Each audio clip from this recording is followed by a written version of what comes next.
Welcome to Antino2 Reviews with your host, Antino2.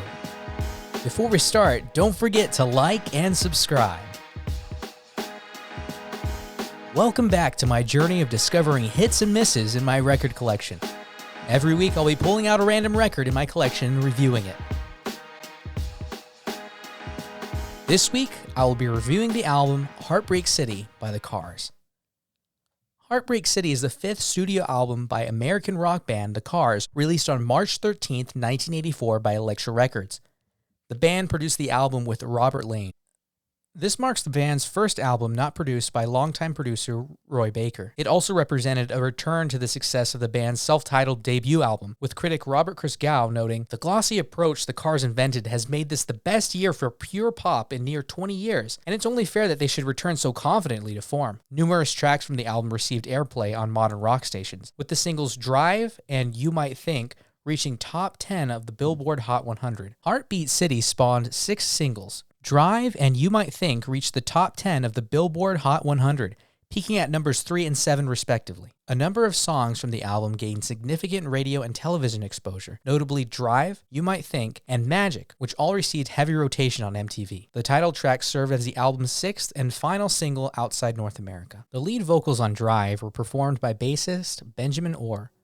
The song's video was directed by actor Timothy Hutton and features Rick Ocasek arguing with the troubled young woman played by model Paulina Porizkova, whom Ocasek would later marry.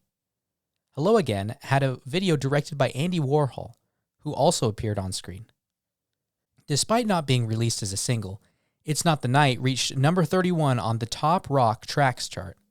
The song Stranger Eyes was used in a theatrical trailer of the 1986 film Top Gun, but never made it onto the soundtrack. When the Cars performed at Live Aid, they played 3 songs from the album: You Might Think, Drive, and the album's title track, alongside the fan favorite, Just What I Needed.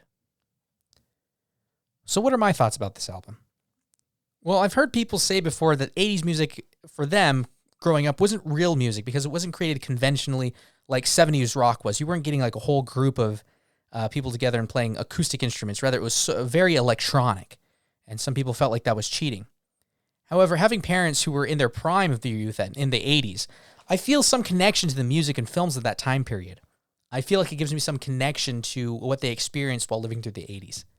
And because of that, I'm not really sure if that makes me biased, because I am a big fan of 80s music.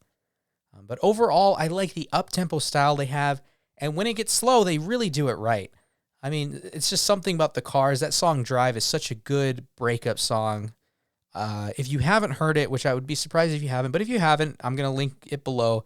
Check it out. It's a really good song. You've probably heard it on the radio before. So songs that I have heard from this album previously were Magic. You know, once you hear the hook of the song, you'll remember where it's from. And they have it on a lot of commercials for movies or anything else. I don't know. Drive, like I said, has been already played on the radio constantly. And You Might Think, which is another classic from the Cars.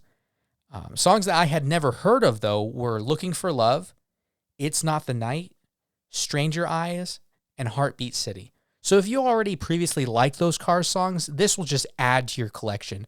Throw it in a playlist in rotation. You know, it adds something a little different. I like to see the dynamic of their electronic music and sounds and kind of what they created during that time. Personally, like I said, I'm a big 80s fan, and if you're a big 80s fan, this is definitely something to listen to. I would tell you to listen to it all the way through, actually. And because of that, I will be keeping this album in my collection. I could see myself playing it at least once or twice again.